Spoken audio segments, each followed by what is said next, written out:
HSF o que está começando com o Tourism Security Patrol.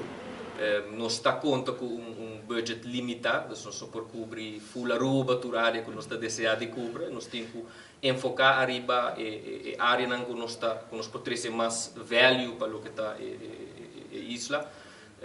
Esse motivo também nós está enfocar arriba a área que tem mais movição de nos turistas, onde tem a maioria de nos locais também trabalha para restaurante, para hotel, beach, nós está enfocar arriba a área que está mais frequentada, a área que tem mais movição, mais de nos turistas.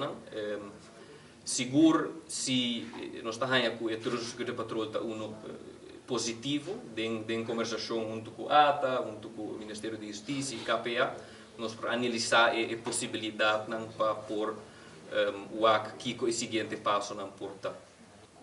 Solamente voting agora que na área de Eagle Beach ou Palm Beach. Pero what about nós ainda não podemos cruzeiro, podemos visitar museu na área na não conheci, que tem hobby pessoal, que tem addiction, tá canaron. Você também tem plano também para pôr segurança e banda para assim proteger o turista na que vive cruzeiro, que está conhecendo a área de Orania está? Sim, você tem uma boa pergunta. No passado, quando ela estava mencionando, HSF a invertido em assistir KPA para por forma Open Tourism Oriented Police.